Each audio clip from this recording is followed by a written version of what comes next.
ary zany moa dia fototra finoana lehibe sy famarina lehibe, famarina fototra ao amin'ny baiboly sy fototry ny finoantsika. Be dia be ny zavatra azo lazaina amin'izany fa izay ambara amin'ity fotoana ity dia ny teny na resaka na afatra na fandidina na andindiny Jesosy mpianina tamin'izany andro izany ary hoantsika mandaka ankehitriny satria mbola voasoratra ho antsika izany tenin'Andriamanitra izany. Misy teny mafonja nolazain'i Jesosy ao amin'ny filazantsara efatra taloha ny akarany ho any an-danitra. Dia nanaovana izany teny izany Jesosy, sady misy afatra izany, misy fandidina izany, misy fampanantenana ihany koa izany. Ao amin'ny filazantsarany Matio toko 7 manomboka amin'ny 9:20 hatramin'ny 9:20 sy ao amin'ny Marka toko 9:9 ny 9:14 ka hatramin'ny 9:20 dia ahitantsika baikona ny iraka izay nataon'i Jesosy ny mpianina antsika ihany koa mandaka ankehitriny. Andehana amin'izao tontolo izao izy toriny filazantsara ny olombelona rehetra ary amin'ny alalan'izany fitoana filazantsara izany dia ino ao manareo mandrakariva mandra-pahatonga ny fahataperana izao tontolo izao. Mampianara ny olona izay nampianarako anareo, mandidy azy izay nandidiko anareo, ary izay misy atao batisa no vonjeny. Izay no afatra anisan'ny afatra mafonja sy lehibe teny faraparany lazain'i Jesosy tamin'ny mpianany amin'ireo andinon'ireo. Ao amin'ny Luka toko 14 manomboka amin'ny 9:20 sy ny asan'ny apôstôly toko 1:4-9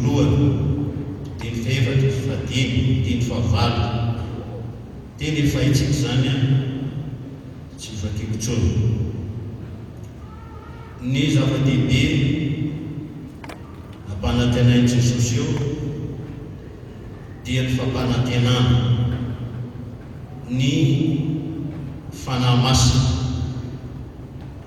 Dia nanafatra mpianana izy, petraha eo Jerusalema nareo, mandra-panahy firy ianareo avy eny amin'ny afo. Jaona dia nanao batisa tamin'ny rano, fa ianareo koa dia atao batisa amin'ny fanahy masina rehefa afaka andro vitsivitsy. Fa azo hery ianareo amin'ny latsahan'ny fanahy masina aminareo dia ho vavy-olombeloka manomboka eto Jerusalema, Jodia, Samaria ary hatramin'ny faran'ny tany dia mba tonga eto Madagasikara koa izany. Anisan'ny zava-dehibe izany nampanantenan'i Jesosy ny amin'ny fanahy masina. Raha misy fanomezana lehibe sy ambony avy any an-danitra omen'Andriamanitra antsika dia ny fanomezana lehibe sy ambony indrindra amin'izany ankoatran'ny hoe Jesosy omen'Andriamanitra antsika dia omen'Andriamanitra raha antsika koa amin'ny alalan'i Jesosy ny fanahy masina ary izy nampanantenana izany fangataka amin'ny ray dia andefana izany ho aty amintsika zava-dehibe izany indrindra amin'izao vanim-potoana misy antsika ankehitriny izao. Teny faraparany mafonja ihany koa nolazain'i Jesosy indrindra tokika tamin'ny Petera manokana. Jesosy ao amin'ny Jaona toko 1 manomboka amin'ny 9:10 dia ilay fanontaniana intelo mampieritreritry ary nampitomany any Petera aza ny farany. Ianao ve tiary Petera? Raha tiary ianao dia fahanondro kely, andraso ny ondro. Dia tamin'ny farany Jesosy mbola nanteny mo tena tiavy nalahelo Petera, nangorakoraka ny rotsaka ny ranomasina. Eny Tompo, ianao mahalala fa tianao. Ireo dia anisan'ny teny mafonjana, resaka mafonjana, zavatra mafonjana lazain'i Jesosy tamin'ny Petera, ary tsy ho azy ihany fa ny rehetra ho antsika ihany koa izany. Rehefa nitsangana tamin'ny maty Jesosy azy talohany akarany any an-danitra no nitenenany an'ireo tamin'ny mpianany, ary nitenenany amin'izany amintsika koa mandraka ankehitriny. Voalohany dia nanomezany didy sy baiko sy iraka manokana lehibe spesialy ho antsika kristianina rehetra, indrindra izay efa nahatsapa ny famonjena izay nataon'i Jesosy. Dia tokony ho vavolombelona izay nataon'i Jesosy tamin'izy anambara izany amin'ny hafa ihany koa, mba hampitombo ny olom-ponjena ka izay voavonjy dia ho tonga mpisoron'Andriamanitra ray. Famporosiana antsika hitory ny filazantsara. Fiangonana velona dia hitana mandrakariva olona mivoaka ho mpiangonana manomana sy mandahatra fotoana manokana andeha hitoriana filazantsara. Na amin'ny fomba manahoana na amin'ny endrika manahoana dia tsy maintsy manao izany fitoriana filazantsara Jesosy zany ny fiangonana na ny olona vonjomany, satria anisan'ny fankatoavana ny didiny Jesosy sy hiraka ampanaoviny antsika izany, ary izy manome toko fahomba antsika mandrapahatonga ny fataperana izao tontolo izao. Sainy mandeha hitika an'izao tontolo izao koa isika, n'aiza n'aiza. Matetika misy resaka amin'ny fampanontany, aiza ohatran'izay zany hoe any Ambilobe, lasa lavitra. Mbola eto Madagasikara zany, mbola Ambilobe. Azafady raha lela-polomerina raha miteny ny ranomasina ny valam-paharivotra. Tsika izay manaraka ny Baibly Jesosy ny fitoriana ny filazantsara, eran'izao tontolo izao. Ka noho izany isika dia tsy maintsy manao izany asa nandidiny Tompo antsika izany, raha mbola fiangonan'Andriamanitra velona koa, ary mbola mahatsapa famonjena isan'andro isan'andro ny olona amin'ny fiangonana, ary ahita ihany koa fa mamonjy olona isan'andro amin'ny fiangonana misy anao Andriamanitra, dia midika izany fa fiangonana velona ao Jesosy velona, dia maniraka antsika hanao izany asa fitoriana filazantsara izany. I Paoly dia milaza mihitsy hoe loza mbola tsy tory ny filazantsara, ananany adala sy ny endro trosa. Ka noho izany raha hitory ny filazantsara dia tsy hisiko voly zany na tambiny zany, fa tsy maintsy manao an'izany aho. Ka fiangonan'Andriamanitra koa dia izao, rehefa tsy mandeha loatra intsony ny hoe tory filazantsara, mandeha tokony ny vehivavy, mandeha tokony ny lehilahy, mandeha tokony ny tanora sy ny sisa, mandeha mitory filazantsara na amin'ny fomba manahoana na amin'ny fomba manahoana, na antsoratra na famelezana trakta na mitory teny mivantana na fanehoana fitondran-tena tsara sy ny sisa rehetra. Rehefa hoe mitory an'i Jesosy, manao izay ampitana an'i Jesosy ao am-pony olona, dia fitoriana filazantsara daholo izany. Ka noho izany tsika tsy maintsy manao ny asa izay hoy Jesosy, tsy maintsy manao ny asa izay naniraka antsika raha mbola toandro ny andro. Indro avy dia ala tsy mahazo miasa ny olona. Isika koa dia miara-miasa amin'ny Jesosy ary dia meny fahefana anao an'izany antsika voninahitra ny anarany araiso ho azy voninahitra mena Andriamanitra koa mena izany andraikitra izany. Indrindra ny ananantsika toky dia ilay izy mampanantena fa omba antsika mandrapahatonga ny fataperana izao tontolo izao. Mamakytsika marika teo dia rehefa nandeha nanaraka ny Baiboly Jesosy zany mpianatra dia nandeha teny tontolo hoe ary dia voalaza fa ny tompo nanamarina ny teniny izy toroteny nataon'izy ireo tamin'ny fahagagana sy tamin'ny famantarana maro manao-porofo zany fa tena vonina ny omba izay mitory ny filazantsara marina Jesosy.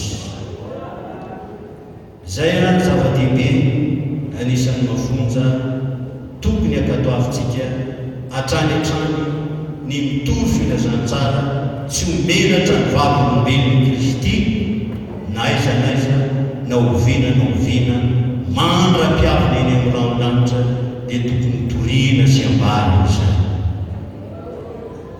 Manaraka izany somary kondiantsika no ny aomlioko fa eo no ny zava-dehibe faraparany olazaina amintsika. Mandeha any amin'ny Jaona tsika le teny nataon'i Jesosy tamin'ny Petera ny tiavana. Ilaina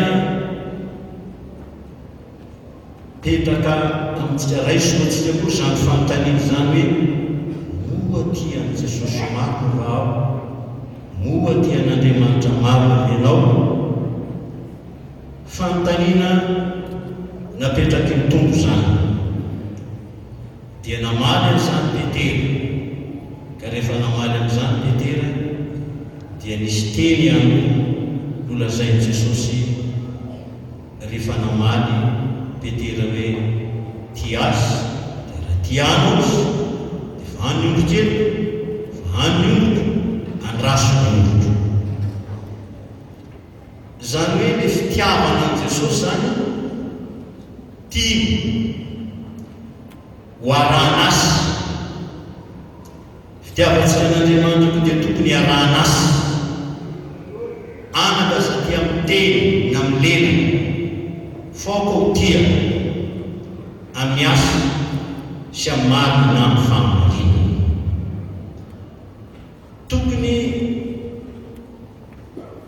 andinitenako tsika amin'izany fanontanian'i Jesosy zany satria amin'izao andro farany zao andro ny fiemora, andro ny fiangatsiapo, engany tsy ho azo zany aho, tsy ho azo zany aho.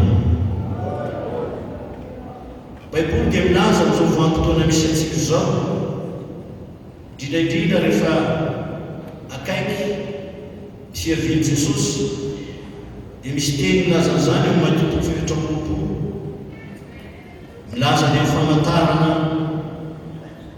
ny amin'ny fiavian'i Jesosy dia nisan'ny voalaza any hoe ny tsy fankatoavan-dalàna maro samihafa dia hiamangatsika ny fitiavany maro, hiamangatsika ny fitiavany maro no tratra ny fangatsiahana. Ampifamehoana amin'ny tombo fahatelo andiny faefatra zany zavatra isin'ny fiainan'ny olona amin'ny farapara dia voalaza ihany koa hoe ny olona amin'ny farapara mialohan'ny fiavian'i Jesosy dia ho tia fafinaretana moatra no fitiavana an'Andriamanitra. Maro zavatra ataon'ny devoly afinaritra ny olona amin'ny filany maso, amin'ny filany sofo, amin'ny filany nofo amin'izao andro izao. Ary dia maro koa ny olona voatoanan'izany tia fafinaretana moatra no ny fitiavana an'Andriamanitra. Miamangatsika ny fitiavana maro. Soran'Andriamanitra nambola mafana ny fonao tonga to am-piangonana androany. mino aho fa fitiavanao ny tompo sady fahatsapanao fitiavan'ny tompo anao koa no atongavanao. Ka ilaina anao dia mamantatra sy mandinika ny fitiavantsika hoe ahoana tsara. Efa tonga tany an-danitra Jesosy dia mbola nampitondra teny na epistily tamin'ny Jaune apôstôly tamin'ny fiangonana sasany tany Asia fa misy tamin'ireo olona ireo voalaza fa niala tamin'ny fitiavana voalohany, ny fitiavana ny rety, fitiavana nafana noho n'izany fitiavana izany. Nazoto izy manao asan'Andriamanitra, nazoto izy vavolombelon'i Kristy, nazoto izy amin'ny fankatoavana, fanekena, fanajana na ny mpanompon'Andriamanitra. Tena hita hoe manana fitiavana avy amin'ny fanahy masina na vokatry ny fanahy masina marina. Ary raha manao jery totika ny lasa helitsika, anisan'ny nampalaza fiangonantsika Jesosy mamonjy dia ny fifankatiavana. Alleluia. Be dia be ny olona nisy lahatra voataona tamin'ny fiangonana ity noho ny fifankatiavana piro. Misy olona vaovao tonga amin'ny fiangonana dia noho ny fitiavana avy amin'ny fanahy masina fahasoavana, avy amin'ny fanahy masina amin'ny piro, dia ainy mandray ny vahiny, ainy mampahery ny vaovao, ainy mitona olona sy mifalifaly, mitsikitsiky mandray dia ny olona vaovao reny. Ary dia anisany mandrisy lahatra ny olona izany fandraisana azy amin'ny mpifiriana sy amin'ny fitiavana izany.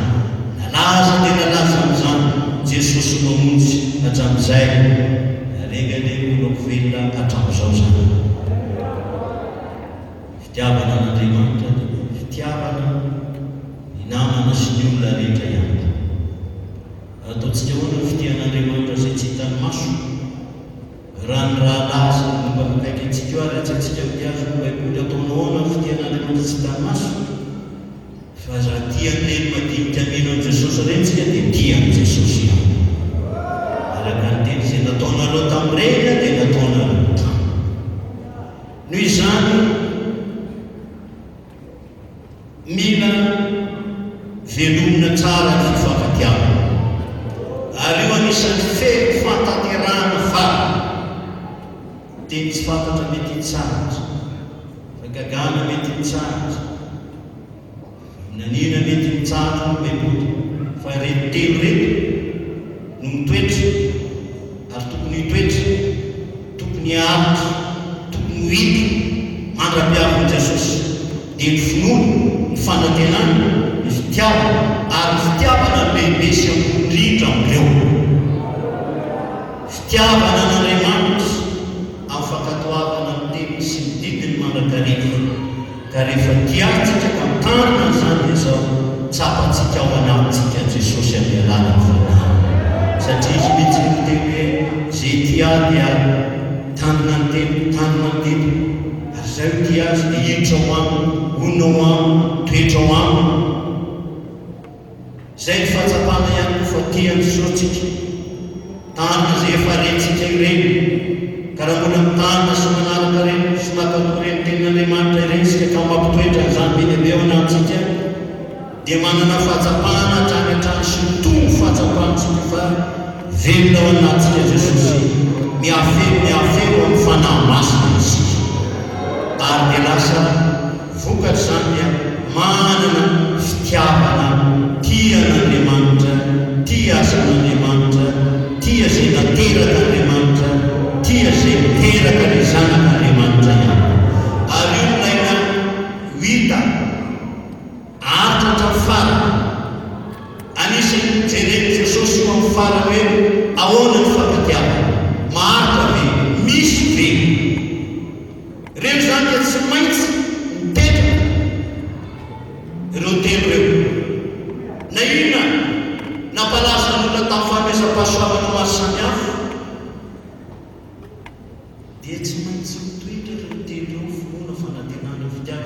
fitiavana lehibe indrindra. Noho izany samy mieritreritra sy madinitra ny fitiavana n'Andriamanitra. Atao fotoana mametram-panontaniana aminao Jesosy alohan'ny anaty eto amin'izao tontolo izao ty hoe tia vai ianao. Inona no entinao mitia an'Andriamanitra? Entina mitia an Jesosy, entina mitia ny asan'Andriamanitra. Be dia be zavatra azo lazaina amin'izany fa fidiana amin'izany teny tsotra izany. Ka noho izany aoka ampitomboana ny fitiavana an'Andriamanitra, aoka hitomboa fifankatiavany zanak'Andriamanitra. Miadia manohatra ny tsy fitiavana sy ny fankahalana, fa mangatao feno fanahy masina, feno vokatriny fanahy masina anam-pitiavana. Mba ho hita amintsika tahaka ny tamin'ny voalohany ny hafarana satria Jesosy ho avy. Raha tonga zanak'olona moa hita fony eto ambony tany fa izy finoana sy fanantenana dia raha ihany ahita fitiavana ko izy ingenge ahita amin'izany amintsika izy. Ny devoly amin'izao fotoana izao anisan'ny zavatra tena mamono sy mampiatsara velatsia ny fanano raha voa amin'ny fitiavana io.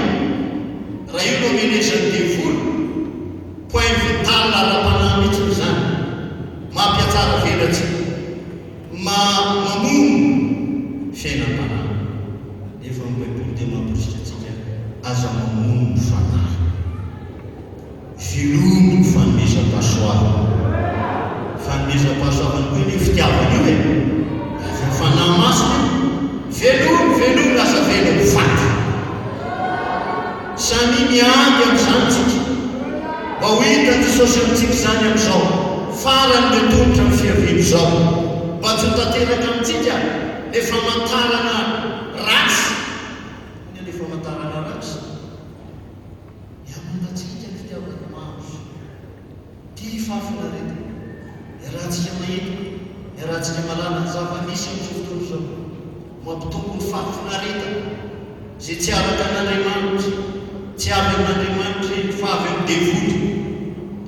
Ary raha tsy miady amanoatra n'izany toy fiorona dia idiran'izany tsikelikely, miditra tsikelikely amin'ny fomba sy nendrika maro samihafa izany. Kanefa ny Baiboly dia mampianatra antsika handany te-panahy tsy araka an'Andriamanitra sy ny filàny izao tontolo izao, fa mba ho velona ho te-panahy araka an'Andriamanitra. Zay mampianarina antsika. Ka amin'izao andro misy antsika izao, zany ny zavatra misy maro mitratra zany fangatsiavana zany. Enganie tsy mitratra n'izany tsy mitratra n'izany. Aoka mba ho namany maro mbola ahafana fomolana mpitiavana, namany maro mbola atahatra an'Andriamanitra, tsy namany zay mevitra fa namany zay mbola anoso ho amin'ny fifankatiavana. Ampijoro ny fitiavana an'Andriamanitra sy ny fifankatiavana, ary arao asa tsara zany fitiavana an'Andriamanitra sy ny fitiavana namana izany. Fanahy masina le anampy be dia be amin'izay mbola tokony lazaina amin'izany. Ahiditra amin'ilay lafiny fahatelo sitrany eo amin'ny eko sy ny eo asan'ny apôstôly dia ny nampanantenan'i Jesosy sy ny Baiboly men'ny Jesosy ny mpianina alohan'ny anoizan'izy ireo ny asa fitoriana filazantsara. Iro azy izy ampitondra ny teny fikasany raiko aminareo fa mitoera ao Jerosalema nareo no mandra-panahy fihery nareo avy eny amin'ny hazo. Azo hery ianareo, atao batisa ny fanahy masina ianareo. Dia nakatoan'izany tokoa izy ireo tsika amin'ny asa Jesosy voalohany. Misy vehivavy maro sy rahalahy niaraka amin'ireo apôstôly ireo, raisaina niara-mivavy, mantaraina. dia anatrehan'Andriamanitra ny andry izany fampanantenana tsara omeny tompo azy zany dia ny amin'ny fanahy masina matetika andresan'i Jesosy tamikoa zany mahatsara nareo ny fialana fa raha tsy ala dia tsy ho tonga ty aminareo banany fa rehefa miala aho lasa ny an-tany dia angataka amin'ray a dia amin'izany fanahy masina zany a dia anefany zany aty aminareo mandra-pahatonga zany aloha dia tsara Jerosalema mandra-panafy hery anareo avy any aminareo. Dia raha niala ny folo sy niala ny andro na tokoa izy ireo tamin'ny toerana anankiray tonga ny andro Pentekôsty tonandro fahadimapolo da tonga amin'ny Jesosy tany an-danitra fantatsika zany tantara zany nirotsaka amin'ny fanahy masina feno fanahy masina izy rehetra dia nanomboka hatreo indray dia nitoy ny asa fitoriana filazantsara ary vao mainka nahery vaika azy zany satria nisy hery momba sy nanampy dia ny fanahy masina araka ny nampanantena i Jesosy hatramin'izay ka hatramin'izao ho an'izay olona mbola tianao zany asan'Andriamanitra sy akatona ny vidiny tompo zany ka tianao zavatra ho an'Andriamanitra ka mangetaheta izany dia mbola miaraka aminy sy hanampy azy ny fanahy masina. Halleloia. Ka indrindra amin'izao vanim-potoana misy antsika ankehitriny izao ihany fanahy masina azontsika zaraina roa zany ao ny olona mbola tsy nahatsapany amin'izany fanahy masina zany mihitsy. Fanahy masina nampanantenan'Andriamanitra nomezana azy antsika rehefa tonga izy dia ampiaiky heloka ampiaiky fitsarana anova fo anafaka amin'ny lalàn'ny ota sy ny fahotana sy ny fahafatesana be dia be ny asan'ny fanahy masina eo amin'ny fiainantsika ho an'izay efa nahatsapa ny asan'ny fanahy masina voalohany nanova azy natonga azy nateraka indray sy ny sisa dia mbola mahery vaika amin'izany indray le hoe tafina hery avy amin'ny fanahy masina izay anaovana asan'Andriamanitra izany ka ahavitana zava-mahagaga mihoatra izay tokony vitan'ny olona vitan'ny olombelona rehefa mombantsika manafery ny fanahy masina dia mahavita zava-mahagaga na mahavita zavatra mihoatra ny tokony vitan'ny olona manana ny fanomezam-pahasoavana avy amin'ny fanahy masina. Amin'izao vanim-potoana misy antsika izao anisan'ny antoka lehibe ananantsika fanantenana fa raha ho avy Jesosy dia nisany azy ianao any Jesosy amin'ny fiaviany ny tenin'Andriamanitra. Mba tianao anisany azy sinantsika anankiray hoe anisany azy mba anisany azy izany mba teo anisany azy ina no antoka anananao antoka fa anisany azy mampisaina sy manteritreritra le teny romanina ny favary teny frasibe raha misy tsy manana ny fanahy Kristy dia tsy azy izy. Raha misy tsy manana an'izany izy dia tsy azy. Na inona zany fomba sy fihetsika sy fanaon'ny olona na mivavaka na manahoana fomba fivavaka manahoana fomba sy fihetsika maro samihafa izay ataony eo anatrehan'Andriamanitra dia izao fananana antoka lehibe manana ny fanahy Kristy nomena n'izany ianao mitoetra ao anatinao zany mombanao amin'ny asan'Andriamanitra izay ataonao zany mahatsapa fanisentatra ianao amin'ny fananana an'izany fa tsy herinao na fahaizanao na fitanao na natanteranao na manam-beminy na nasitranana marary fa resy lahatra mihitsy ianao fa anao tamin'izany ray mandeha fitonina filazantsara le tokoteny mandehandeha reky reraka loatra dia nasiany tazo maso dia rehefa nasiany tazo tena reraka avy ty dikony mpiangonana anankiray tamin'ny fiangonan'olona fiangonanantsika am'izay dikony vonodevolo ny zanany vavy fa navoaka tato taloha tsy nitsy dia naniriana izy le zay tokoteny mivavaka ny marasy sisa dia nanatona anay izy hoe misy zany karazakarazakarazakarazakarazao izy io izy mipetraka anaty alany tsy mety mipetraka tanàna izy loatra mandeha tanàna izy mangataka sakafo amin'olona dia any anaty alany foana ka rangaty zany ohatra ny tsapa fananay jerijery anay jerinay aka fananay hoe inako vitan'ireny reto zany tokotovolakely reto zay ary tony efa bebe fa dekona be ty mila sahirana maoka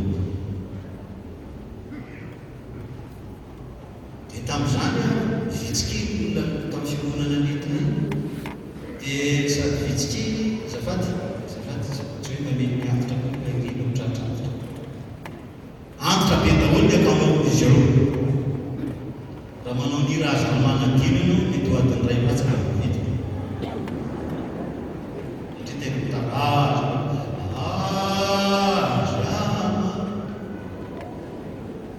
dia onenany fo zao ihany hoe tsy hoe ratsy na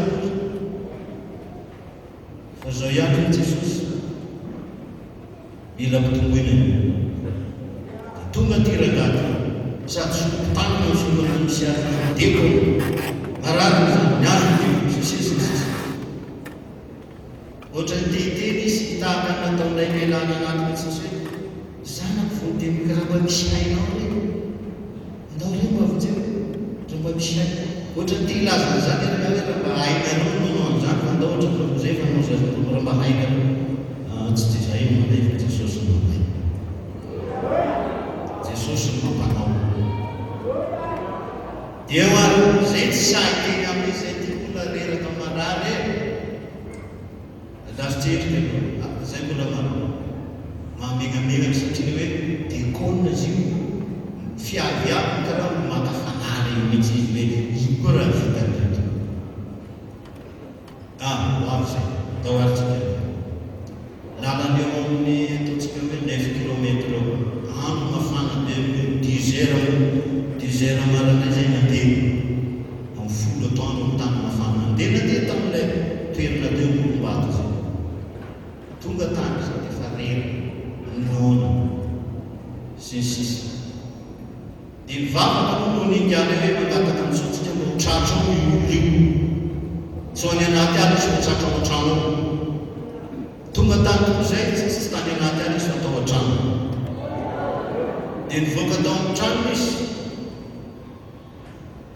zaho tsisy fampanefa miamy anareo zahay dia fa haiko anareo fandeha teo izy ahoana izy toy ny paraky rahina karakory mafy be nareo ao anareo midiry anaty trano toy izy fa midoro amin'ny trano ty izy koa anareo tena misy Andriamanitra zany rohatra tsy hitanareo zany dia ampidiro amin'ny trano io zany dia ty alimety ty afikasika doro trano ty anao nofa reraka nahita zany koa ny olona amin'ny tanàna voaka ny trano daholo olona mivoaka ny trano daholo hoe fampitany eny Jesosy ny devolon'ny tanera io tamin'izany azafady tsy arazony anazy niala tao an-trano daholo olona mijery Israely zay mifareraka ny anoanina nanao démonstration isan-karazany teo le dia miampy zao be dia be zavatra ny fihitsy fa so maintsy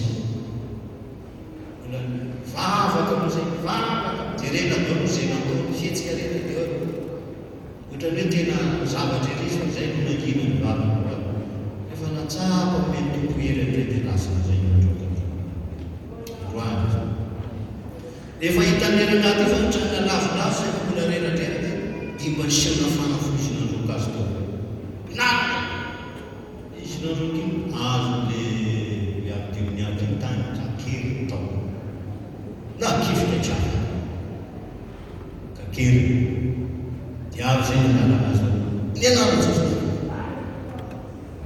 dia zao nampidirina eo koa tagnana eo amin'ny vavany manaikitra tsy manam-pahefana amin'ny anarana tsy manam-pahefana manaiky nefa ny alerangany vomitrao ianay nampidirina tsy manana eny manaikitra izy teo dia fa resy lahatra alerangany zavarety tsy koikoikely kara-mafijery azy izy dia fa misy raha mombandrao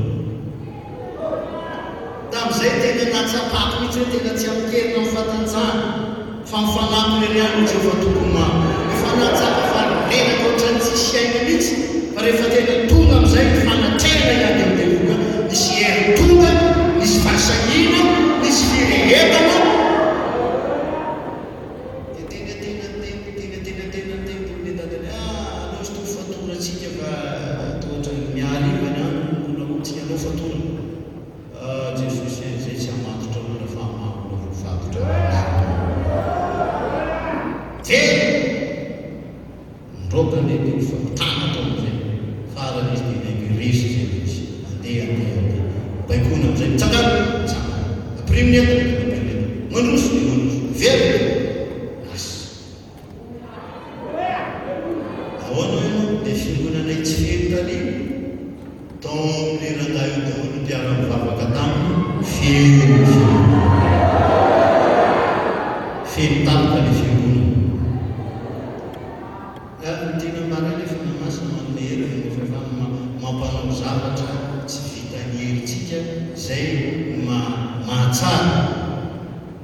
Misy teo amin'ny Efesiana 1:9 ny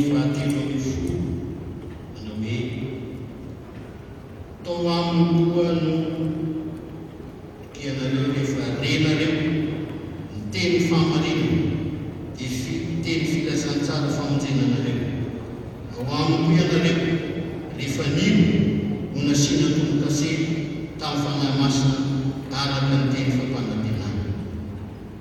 Izany fanahy izany dia santatry ny ovatsika mandra-pahatonga ny fanavotana ny olona izay nalaina ho an'ny tenany fidirana ny voninahitra. Nareo ilay tentsika hoe ao amiko ianareo rehefa nino no nasiana tombokase tamin'ny fanahy masina. Nasiana tombokase tamin'ny fanahy masina. Izany fanahy izany dia santatry ny ovatsika mandra-pahatonga ny amin'ny fanavotana ny olona izay nalainy ho an'ny tenany. Ny olona nalainy ho an'ny tenany. Voalohany,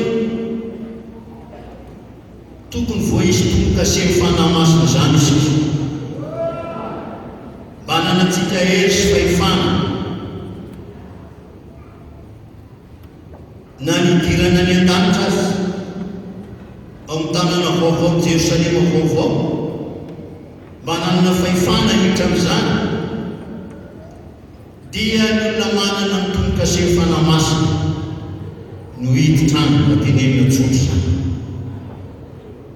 Io koa no anam-pofona fa anisan'ny mpiala-mandova miaraka amin'ny Kristy ianao. Mahatsapa fanahy masina dia zany mpandova koa ianao zany. Santatra zany fa mandova ianao.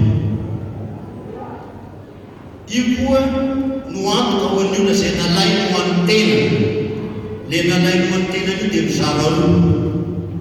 Nalainy ho an'ny tenany tsika na olona atao ambony tany ho anisan'ny momba ny tenany Kristy, ho tanany, ho tongony, ho solom-bava, mandehandeha amin'izao tontolo izao ity, tory ny filazantsara, anisan'ny momba ny tenany Kristy koa isika.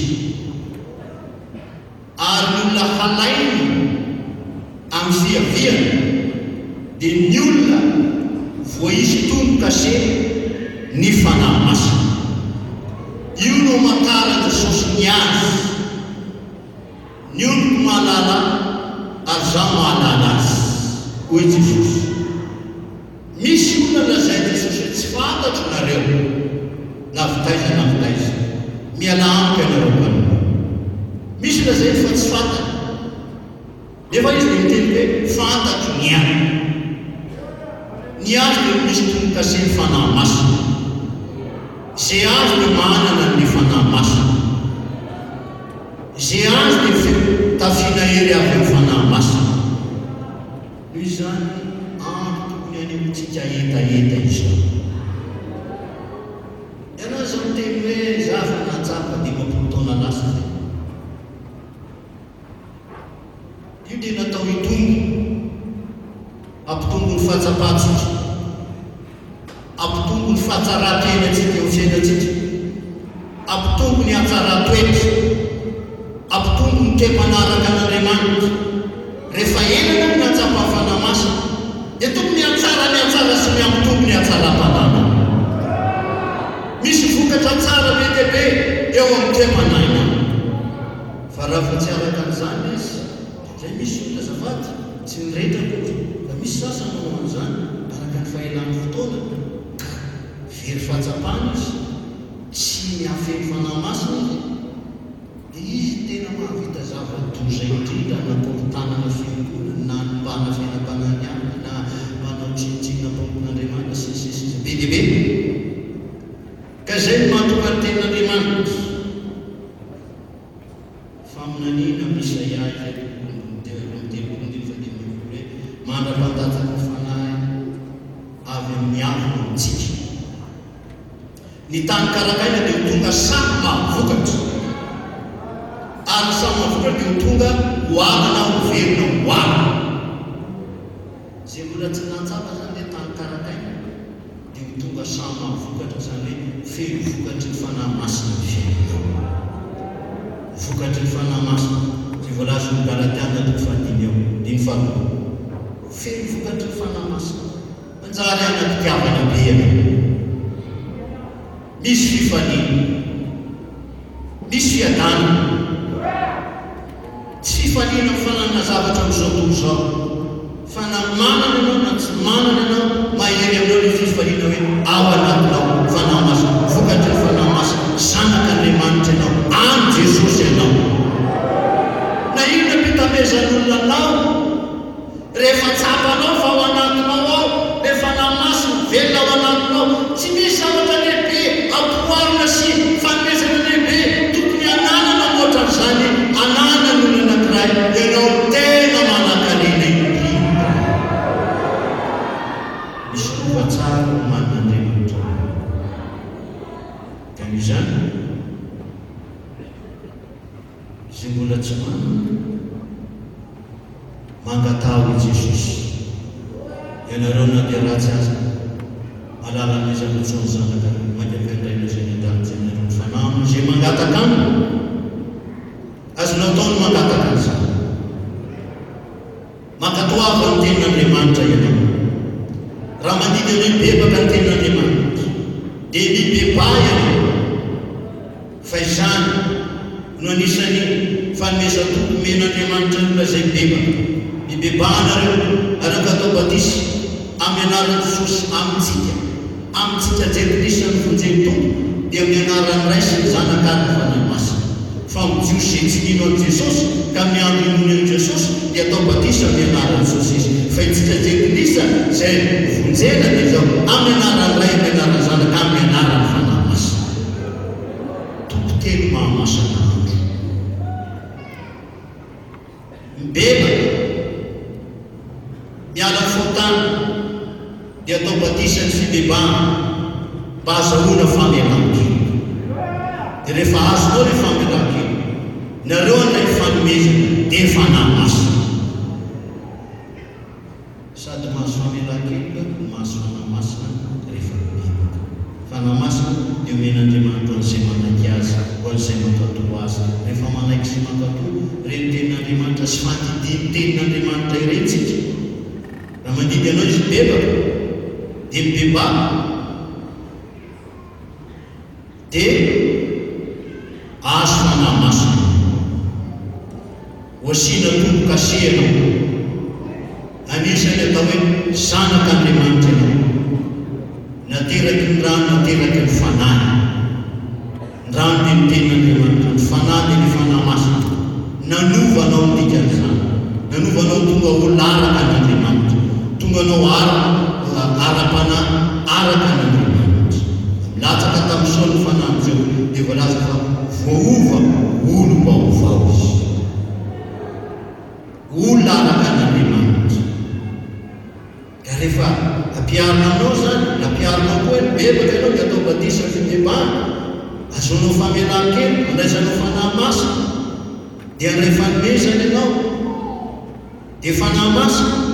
Dia io fanahy masina io mahatonga anao agnetaeta ho tia zava-panahy hatrany, azoto hivavaka ianao, amposiny fanahy masina io ianao, isy fahatsapana lehibe izay mbola tsy tsapanao hatramin'izay ho tonga ao anatinao. Izany mba maniry an'izany, izany mba magnetaeta an'izany. Na dia toy ny karakaina aza ny fonao, ho gaga ianao, fahatsapa fahatorotorom-po, fangorakorana, etaeta tsy azo tohaina, mandra-pahatsapanao. Fa inzay ilay fanahy masina mameno fo. Dia be ny asany, io no manova, io no manavao, io no hitarika anao famana, misy tiavanao famana, mitondra vokatra tsara. Io no anafiena izay manao asan'Andriamanitra rehetra.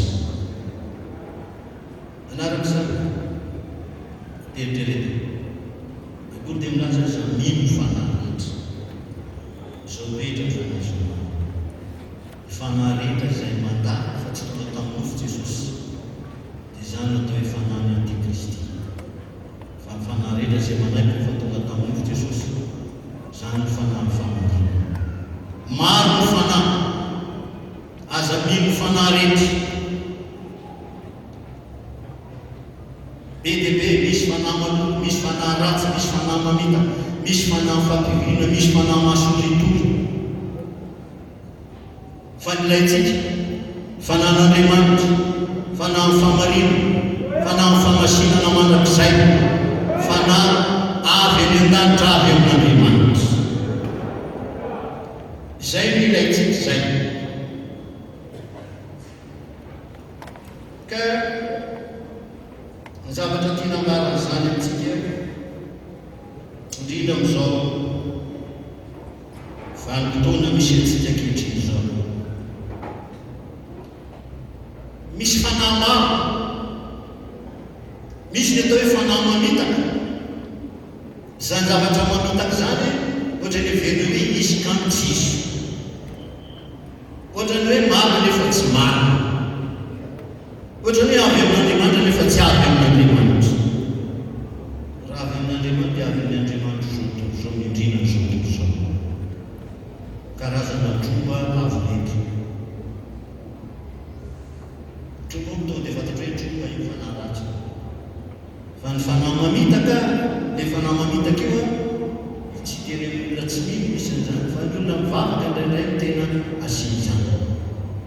Rehefa tsy ampy ny fahalalany ten'Andriamanitra, rehefa tsy ampy ny fankatoavany an'Andriamanitra sy ny tenin'Andriamanitra, dia mora andaina izany. Ka noho izany aza mino fanahy rehetra, izao toetra ny fanahy. Vokatry ny fanaraka an'Andriamanitra dia fahatsarana hatramin'izany. Amaky dia tenititsika eo amin'ny Isaia toko fahasimy amby roapolo indimy fahafolo. Izany hoe misy karazana fanahy hafa ratsy be dia be izy ireo, fa izay natokana lazaina amintsika no jerentsika amin'ity fotoana ity, satria izany dia mamely olona maro raha tsy manana fahalalana sy fitandremana amin'izany. Isaia toko fahasimy amby roapolo ny andininy fahafolo, azonao vakiana hatramin'ny andininy fito amby roapolo. Fa Jehovah efa natidina fanahy mason'itoky amonareo, rehefa nakidiny ny masonareo dia ny mpaminany sy ny mpanapaka rehefa nosaronany ny paika. Azonao vakiana hatramin'ny andininy farany, fa mareo fotsiny dia taleteny hoe fanahy mason'itoky, fanahy maharendremana, solitory ara-panahy. Dia misy koa solitory sy rendremana aranohy. Misy karazana fanahy miasa indray rehefa mihaino torotensika na mamaky baiboly. Raha tsy mivavaka tsara ianao alohan'ny hamakiana baiboly,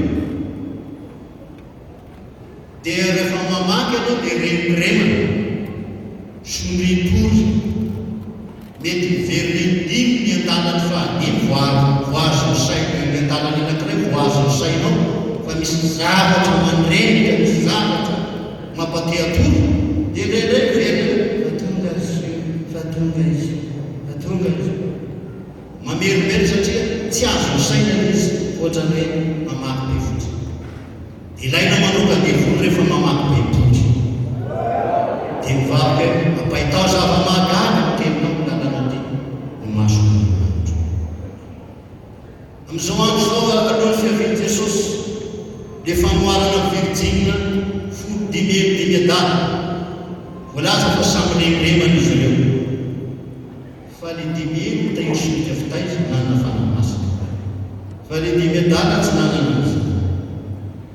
Izany fanahy mason'itoky sy maharendremana izany koa dia miasa amin'izao andro farany izao, mba hatonga ny olona tsy azo tsara ny tenin'Andriamanitra natoko teny, dia rendremana, solitory ara-bakiteny izany. Dia izy koa rendremana, solitory ara-panahy, tsy taitaitra amin'ny ara-panahy, tsy rototra loatra amin'ny zava-panahy, rendremana, tsy tena maviditra tsara amin'ny ara-panahy, rendremana, nefa Jesosy efa ho avy, laina mivoa tsara satria laina mivavaka pairaky ny masona Andriamanitra fandrao reno ny torimasony fahafatesana. Vavaka n'izany mpanao salamo apairaky ny masona Andriamanitra fandrao reno ny torimasony fahafatesana dia ameny azy ny fahavalo. Noho izany laina ny mivavaka mba hampahazavana apairaky no mandrakariva ny ara-paminantsika ary mangoaza fanahy maharemremana sy fanahy masoletoy zany fa mba havidika sy azoto antombo amin'ny zava-panahy araka n'Andriamanitra isika. Manaraka zany misy koa ny atao hoe fanahy fampivilina. Dia ratsy miresako fanahy mampivily miala amin'ny lalan'Andriamanitra, mampivily miala amin'ny finoana fa lasa manaiky zavatra hafa indray.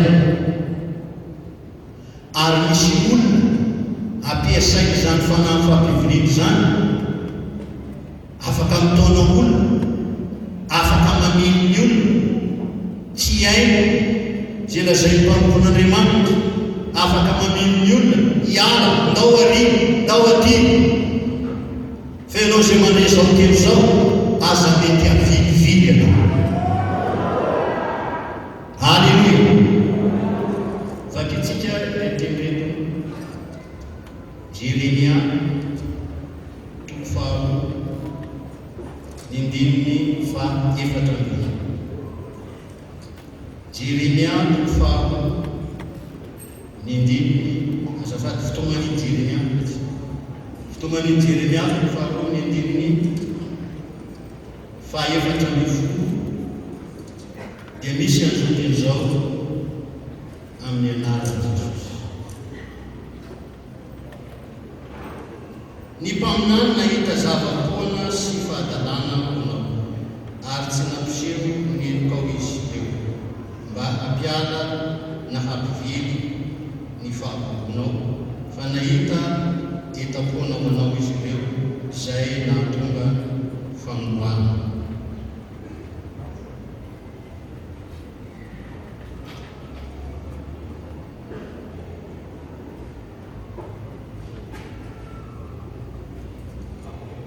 Amin'ny zafady amin'ny baiboly tika teny protestant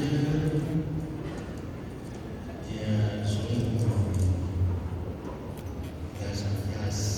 naizitsika daoly amin'izay mahatsara azy azontsika azy faharoa ny andiny filotra ny folo toko amin'ity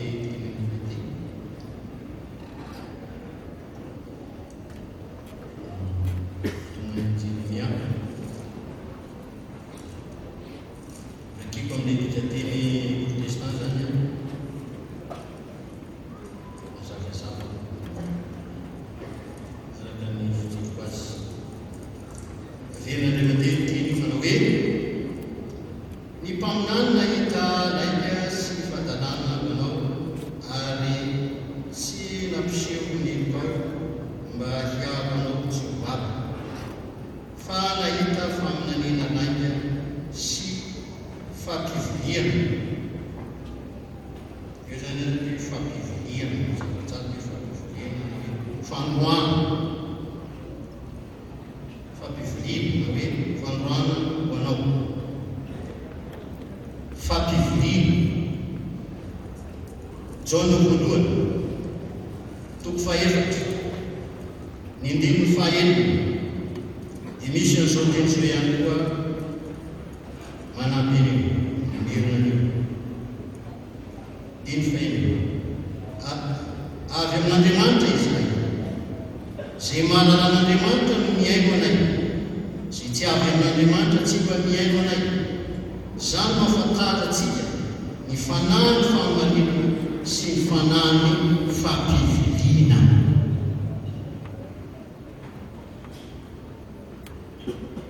Zay avy amin'Andriamanitra no miaino anay, zay tsy avy amin'Andriamanitra tsy mba miaino ny mpampon'Andriamanitra, tsy miaino ny teny zavatra lazay ny tenin'Andriamanitra na lazay ny mpampon'Andriamanitra soa azy. Zay Jesosy mahafantara fanahy ny fahamarinana. Ny olona manana fanahy ny fahamarinana dia miaino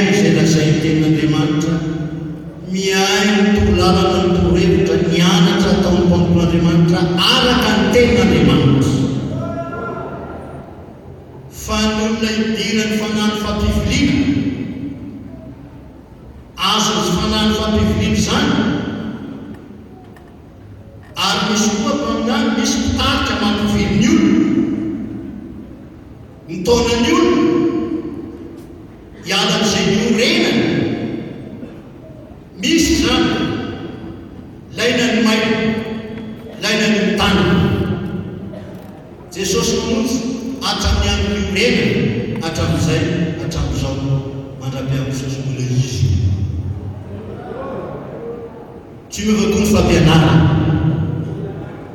mbola betsakaran tsy takatry tokony mbola ho takara ampy antsika ny baiboly sy ny fampianarana ny boky maitso mandra-piavony Jesosy fampianarana tsy azo tapohany ty be dehibe fampanantenanjavatra be dehibe zao ny akamako za tsy mitsara fa zany zavatra misy fampanantenanjavatra ny akamako tianamboly anao tianazao eto am'izao andro farany zao tsy zany zao mampanantena teo any an-danitra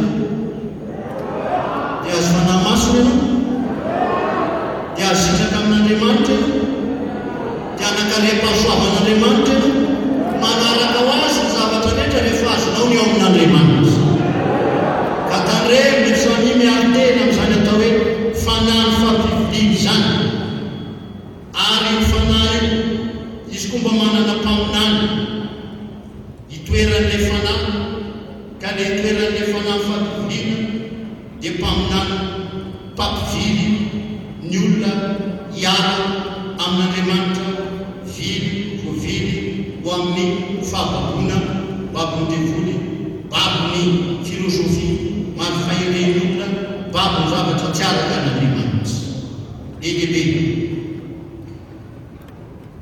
vakitsika ty anteniny ty roabolana tony fahatelo amby folo ny andininy fahaefatra amby folo manao hoe ny fampianarany hely dia aloharanoraina ka mampivily sao amin'ny fanaky ny fahafatesana eo samy hafa ty ndray a mampivily so azo ny fanaky ny fahafatesana so azo ny fanaky ny devoly so mahazo ny fanaky ny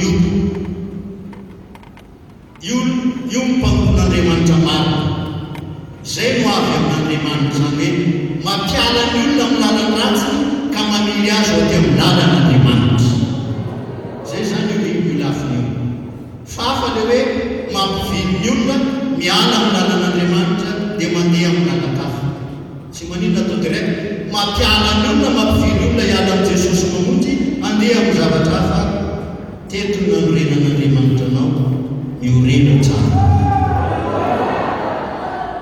Alleluia amin'ny Samuela faharoa dia nisy olona voalaza fa rehefa voafaty voan'izany fampiviliana zany izy zay maharatsy azy Samuela faharoa toko faharoa mimiainy tsara fa anisany amako ny devololona maro zany amin'izao zao fanahy mampivily misy mpamono mampivily Samuela faharoa toko faharoa indininy fahadimy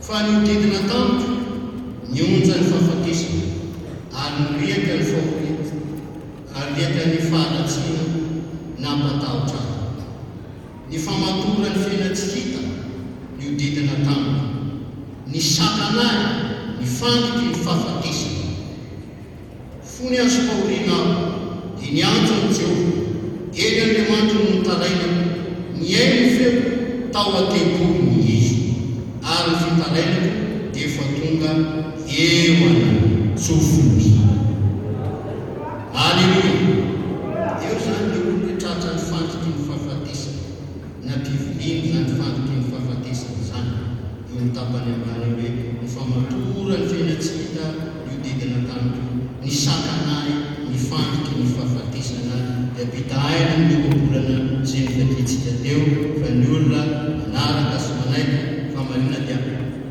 mivily so any amin'ny fandiky ny fahafatesana tratra ny fandriky ny fahafatesana ny otana ny volo miaraka an'io fitaraina nataon'io olona amin'ny Samuela faharoapolo na dia zany aza nanjo azy so ihany izy fanotaraina ny azy vonjy tamin'Andriamanitra ny haino sy nanafaka azy Andriamanitra.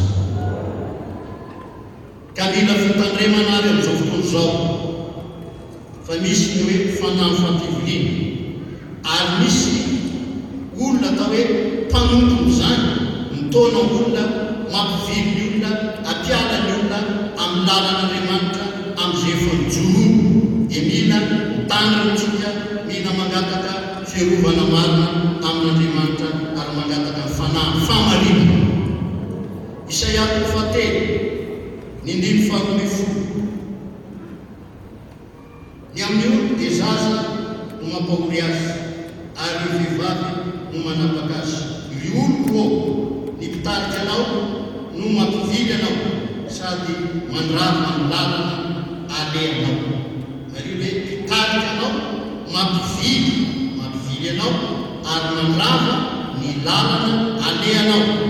Toko 7 amin'ny Isaia ihany mba iorona amin'ny tenin'Andriamanitra ny finoantsika sy fahalalantsika ny famarinana. Toko 7:5 dia misy an'izao teazao ihany koa manao hoe fa ny mpitarika ity firenena ity no tonga mpampivily azy ary izay tariny dia voatelina zany fiazy. Dia hijeritsika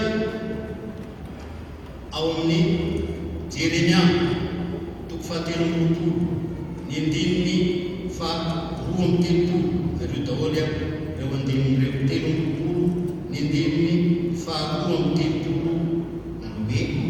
hoe ino asio izay maminano mofo raika Jehova ary laza izany ka mampivily amin'ny laika ary ny handokafany tena ary ny fandokafany tena nefa izaho tsy naniraka azy na nandidy azy tsina ka dia tsy mahasoa ity firenena itiako izy hoy Jehova. Misy zany mpitarika, misy olona atao hoe mpitarika amin'Andriamanitra sy maninona zany na hoe mpitondra sy ny sisa mampivily olona miala amin'ny lalan'Andriamanitra, mampivily amin'izay lala rehefa lala masaka tsy miela izay efa nandihana nahatsapana an'Andriamanitra, nahatsapana fanahy masina, nahatsapana izay fahasoavan'Andriamanitra rehetra. Ary izay mpamompona atao hoe tondra titiny hoe mpampon'Andriamanitra nidirany fanahy fampiviliana izay dia izay indray no mampiasa azy mampivily olona hiala amin'ny lalan'Andriamanitra, mampivily olona hiala amin'ny lalana masaka tsy tena izay efa nahavovonjy ny olona, dia izy indray no mampivily olona hoe atao aty antery atao nao zao. Mila fitandremana zany.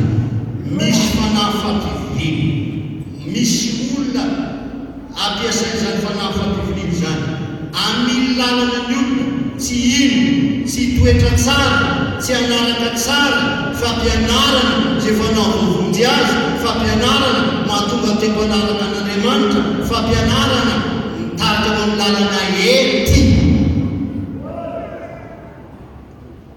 tsy mitarika amin'ny lalana malalaka fa amin'ny lalana ety. Be ny teo amin'ny lalana malalaka tsy mahazo manao zao, tsy mahazo manao zao fa angamba izy tsy mahazo manao zao fa Jesosy manaovanao toy izany. Tsy mahazo mangano, tsy mahazo mandaina, tsy mahazo nampanao an'izany aza ka rehefa nivany Jesosy ianao afaka amin'izany. Ka tandremo fa mampiasa olona koa ty fanahy fampivily ity, mampivily ny olona ihany amin'ny lalan'Andriamanitra. Misy mpaminany izy milaza zava-bonareo na mpaminofo na pahity io milaza zao nefa tsy araka an'Andriamanitra, tsy avy amin'Andriamanitra na dia tanteraka raha zavatra lazay aza mino amin'izany, aza manaiky amin'izany. Zay avy amin'Andriamanitra ny menona io. Zay no ahafantarana ny fanahy famarinana sy ny fanahy fampiviliana. Raha mbola miaino sy makatony tenin'Andriamanitra lazay mpampon'Andriamanitra ianao, fampianarana tsy misy dilema, fampianarana salama no menanao, fa indraindray no atady fampianarana araka ny filany tena fampianarana fanaraka amin'ny zavatra tiatiny tsy araka an'Andriamanitra, amin'ny zavatra tiatiny araloha, amin'ny zavatra tiatiny misy endrikely mifanao zao tontolo zao, misy endrikely paratsiny, misy fiangonana hitarika n'Andriamanitra haka ny endrikely mifanao ratsy zao tontolo zao. Mivavao anay, mivavao Tompon'Andriamanitra Jesosy mamonjy mba tsy hitonanao na ampiananao amin'ny alalan'ny famarina sy ny famasina, na dia atao hoe misy any hoe fandrosoana araka an'izao tontolo zao. Misy amin'izy ireny araka an'Andriamanitra, misy tsy araka an'Andriamanitra. Anjarantsika ny mandinika sy mamakatra fa misy ny fampivoliana, misy fanamfampivoliana, misy mpitarika mampividy, misy mpaminany koa ny mpampividy. Noho izany mila maino, mila mitany iorena tsara amin'izay fananorena n'Andriamanitra. Izy amin'ny samy laza ny fampianarana izy ny ataon'i Jesosy mamonjy. Izy any afaka ilazana hoe nahatsapana ny zavatra keto, nanova foanao, nahatsapana ny fanelan-kely, nandraisanao fanahy masina. Toroteny mpampon'Andriamanitra na fampianarana iny tamin'ny alalan'izany, finoanao amin'izany no nandraisanao le fanahy masina. Mpanompon'Andriamanitra marobe Tompon'Andriamanitra tamin'ny andron'i Jezebela mpaminany Alasisy, marobe mpanompony Jehova izy ireny, mpaminany Jehova izy ireny, fa nitambasana vola be, tambasany Jezebela vola be mba ho mpaminany ho amin'ny Andriamaniny, dia maro miala Eli any sisa. Dia izao natao ny fanana araka tantara fa fantatsika natao tenimbotry Karmely. Dia ny fanaiko rehetra hoe izay mpaminan'Andriamanitra na Andriamanitra izay mamaly amin'ny afo ny fanapitra izay atao, izay moaka iraisantsika rehetra fa izany no tena Andriamanitra. Ny ankamaroany mpaminany Jehova voatambom-bola ny Jezebela dia lasa nanaraka ny Jezebela. Amanjaka Elisis ray zato izao lery sisa. Fantatsika ny tantara. Vavaka ny mpaminany latsao ny afo, latsaka ny afo sa tsy latsaka. Vavaka ely latsaka ny afo sa tsy latsaka. Tsika latsaka ny afo sa tsy latsaka. Nefa reto marobe tetitena na ninona tsy isy afo latsaka. Rehefa atao mpabe maso ny reny dia mialialy eny tsy mahisy azy.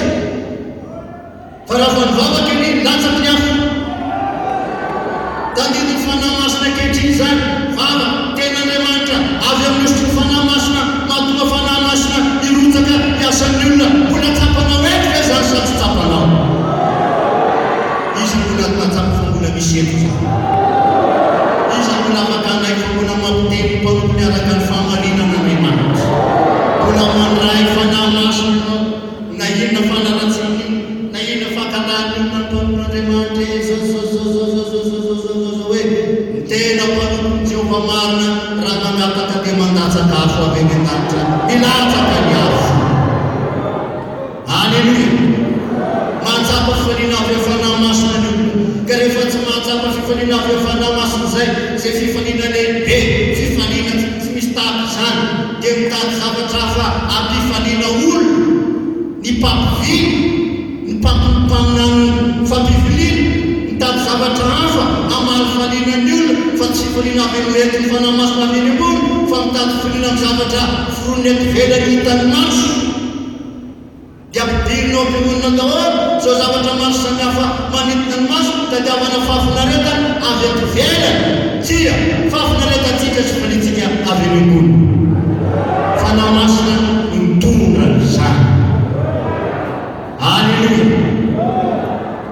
Samy mitana anisan'ny fanahy ratsy miasa ankehitriny izany fanahy mampivily olona izany. Misy koa ny mpaminany izany mpampivily izany. Maro anisa na dia atao hoe mba mitondra titra mpanompon'i Jehova voatambom-bola karamainay 12 miliona karamainay izay Jehova nataon'olona izany. Tsara nareo ny fosony jereo fiafinareo, tonganareo miaina isanao, tonganareo mandeha dia avy eo isaky any mandeha rima na misy zavatra iretana raha ty fiangonana ty misy fahatsapahana ny herin'Andriamanitra tsy atakanina ihany zany tsy manaiky ihany zany zay na mitambazana inona azy tsy mandeha na dia anatrehana azy anatrehana zava-tsarotra azy amin'ity fiangonana ty dia atsapahana ny herin'Andriamanitra atsapahana Andriamanitra manahy io tsy mampiara. Halleluja. Fa zay voavily na pily na mpitoritely voavily tambazana vola mena 12 millions mena 14 millions mena 100 millions fa ny fampianarana tsatsona fampianarana teny salama vana davily vily miala tamin'ny finoana ka mandeha amin'ny tarifo mila fitandremana tandremo sofofily fampianarana filosofia fahireny olona amin'ny fihireny amitaka voavily zany zay atao hoe fahalalana nefa tsy misy toe-panaraka an'Andriamanitra mila mitandrina amintsika raha vao mampiala ny fahatsapahana alaka an'Andriamanitra ao anaty tsy hoe mahalala ny sainao fofony ianao mieritreritra ny sainao fofony zao fa mila mahatsapa ao anaty ny fanahy mason'Andriamanitra isanandro mandrakariva mandra-piavin'i Jesosy mila mahatsapa fa ao anatinao fanahy mason'Andriamanitra fa tsy mahalala ra-tsaina zavatra bebebe na dia mahalala mpampianarana isan-karazany ary ianao nefa very fahatsapa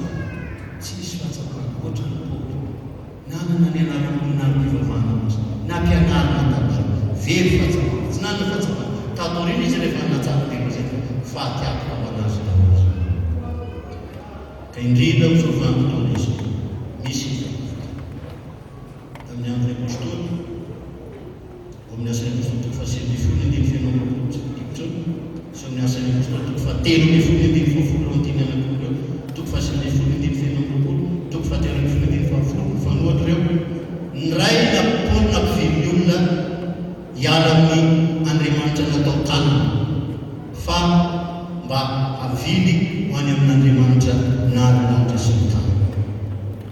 Ty lehilahy atao hoe liva mpanao ty ray na mpivily rantoriana teny ny olona nisy gouvernoura naniry mba andray fampianarana sy tonteny avy ambon'Andriamanitra dia navily le gouvernoura navily le lima io ny folo aza mandray an'io aza mena an'izany aza manaitra an'izany tezitra amin'Andriamanitra amelanao Andriamanitra mandrapaovinanao tsy hitsatra mily lala mahitsy ny tompo lala mahitsy ny toriana ihany olona ianao maniry azy ianao ndray mampivily olona amely anao mily lialavo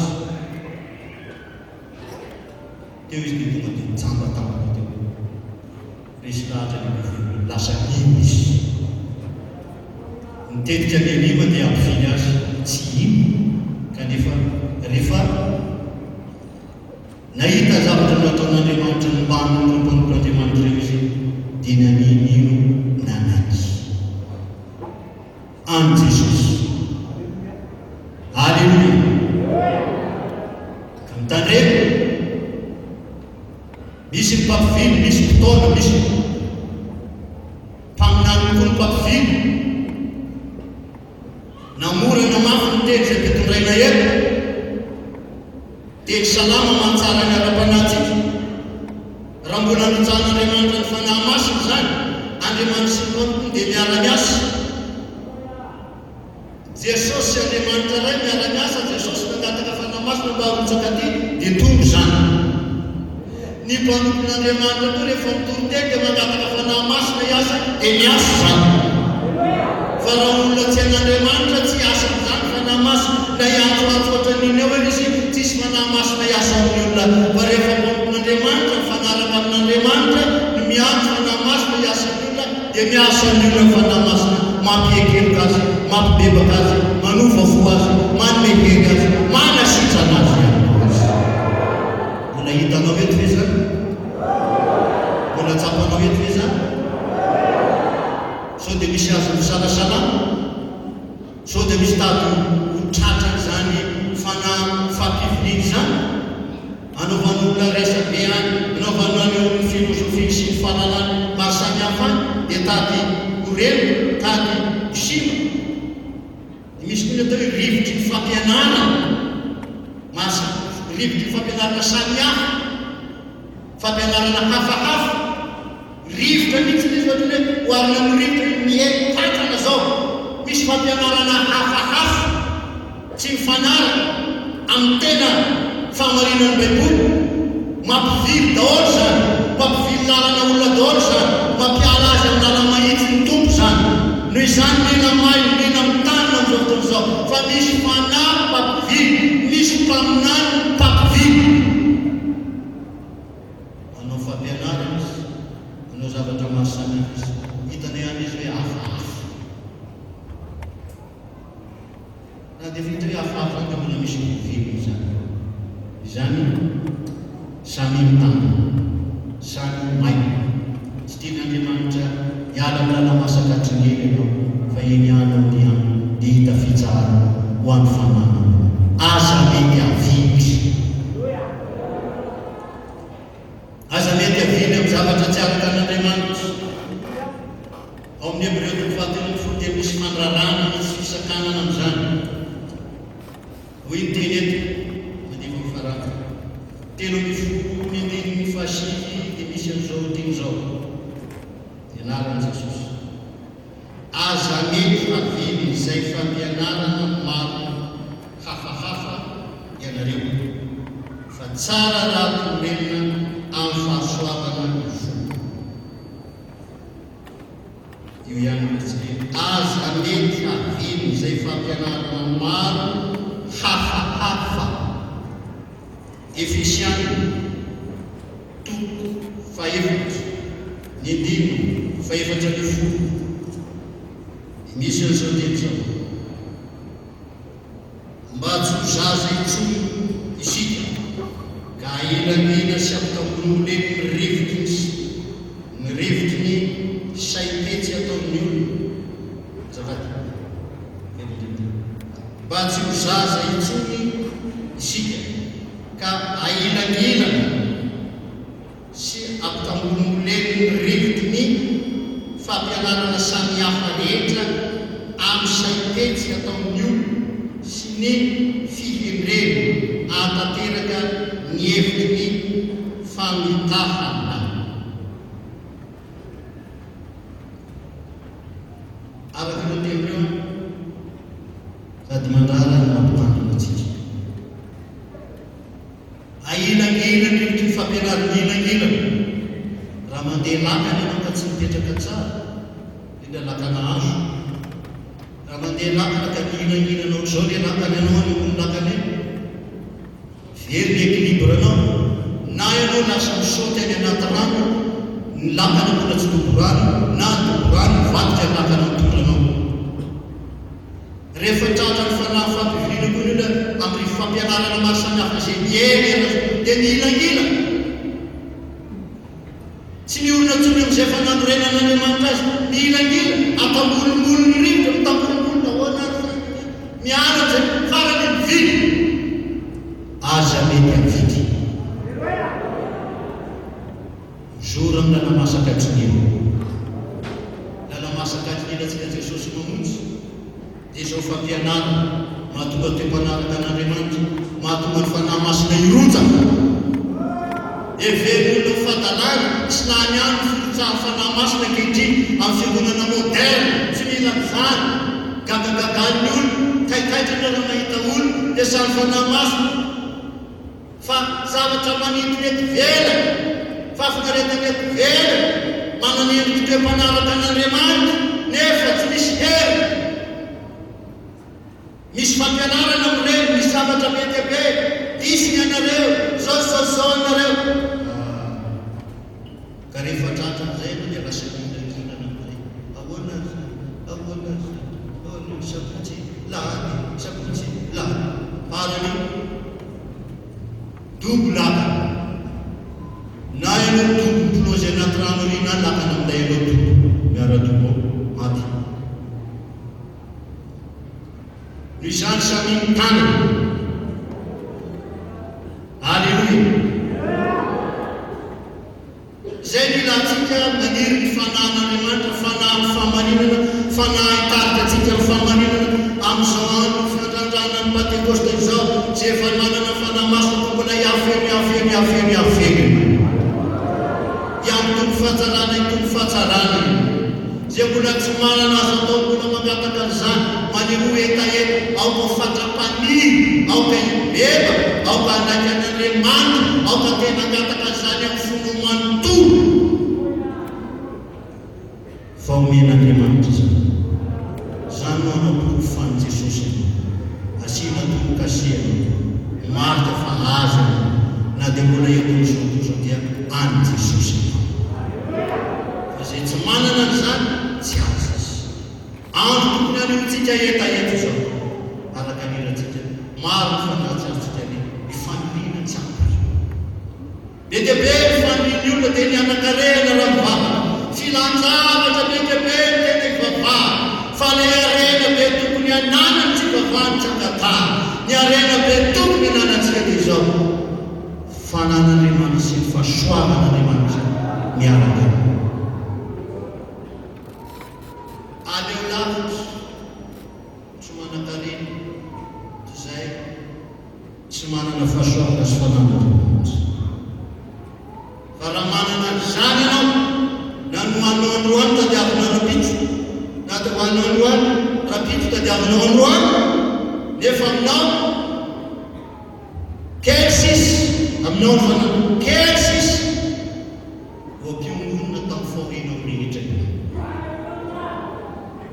mivavaka sika tsy tapitra zany raha zavaka atao fa fanao masina ny anazava sy anamo zay tsy ampy amin'izany tosinatsika dia aoka anana etaeta isika mbola ho fatrapaniry zany fanao feno fanao masina sy mbola tsy nany dia mbola mangetaeta zany tsapa zany tandreny fa misy fanao fampivoliana sy avy amin'Andriamanitra dia miaino ny ten'Andriamanitra tsy mbola miova ten'Andriamanitra ny fampianarana eto fa mbola mitoy atrany ka noho izany anjaranao amin'n'teky raha mbola misy afo milatsaka eto dikan'izany eto Andriamanitra miara-miasa ny mpamompony eto Andriamanitra alleloia marombelona manofo mety reraka zaranao no manohana toany tompon'Andriamanitra zay mandatsakafo mifanaraka amin'Andriamanitra mandatsakafo misy nge tsy mifanaraka amin'Andriamanitra fa zay mifanaraka amin'Andriamanitra ihany angataka ty ao marotsainy afinao rotsaka fanamazy stranao marary eo sitrana anao da io na olo reo voatay zay le mpiara-miasa amin'Andriamanitra ka zay avy amin'Andriamanitra miaino zay mamatarina reo ny fanano famarina sy ny fanano fampivoriana zay tsy miaino vovity izany tsy mety avily izy mbola zotra amin'ny lala mahitsy ny tompo mbola pare zay pare araka izy tsangany vavah zay mifananify aminao araka izany ten'Andriamanitra zany mibebako am'izay tokony hibebanao anatin'izany rehetra izy mifaly koa amin'izay efa niatsapanao zay efa nataon'Andriamanitra tamina mivavah koa ho amin'ny mpanompon'Andriamanitra mba tsy sanatria hoe ampivily anareo zay fa mbola mitarika anareo ho amin'ny lalan'Andriamanitra ho amin'ny lala mahitsy ny tompo toro ny fampianarana tsy misy kilema fampianarana salama zay mahasalama ny ara-panahy mahatonga ny afon'Andriamanitra ilatsaka aoka hoe veritsika na maro anisa aza ny mpaminany jezebely na dia iliria Narsisa zay mpaminany zay mpompon'Andriamanitra bavaka tamin'Andriamanitra ka nienon'Andriamanitra nandatsaka afo zay no izy maro lasa mpaminany maro lasa mpitaritra fa izao zay mandatsaka afo afaka mampilatsaka afo zay mifanaraka amin'Andriamanitra mifanaiky amin'Andriamanitra dinio zany raha ho maso zany jereo amin'ny fiangonantsika zany jereo fa mpamompon'Andriamanitra zany raha mbola izany no ataon'Andriamanitra mbola misy fiaraha-miasa amin'Andriamanitra sy ny mpanompo da tandremo sao misy nakafanan'Andriamanitra, tandremo sao misy miteny ratsy fanahy masina, tandremo sao renika ny fahafatesam-panahy ny olona, voarenika ny zava-maro samihafa n'izao tontolo izao, ka tsy mahatsapa ny mahazava-dehibe ny zava-panahy intsony noho ny fangatsiaka, noho ny fitiavana fahafinaretana, ohatra noho ny fitiavana an'Andriamanitra, dia lasa maivana ny fahatsapana araka an'Andriamanitra, maivana ny fitiavana ny zava-panahy, fa ny fitiavana ny fahafinaretana maro samihafa izay mampiena fitiavana an'Andriamanitra, ary efa miena zany miena koa ny fahatsapana manatona. Samy mandinika an'izany, mbola tian'Andriamanitra marina ve, mbola tian'i Jesosy, fa mbola manaiky ny fandidiny, ny fanirana tsy hamparovana, samy mivavaka.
Hallelujah.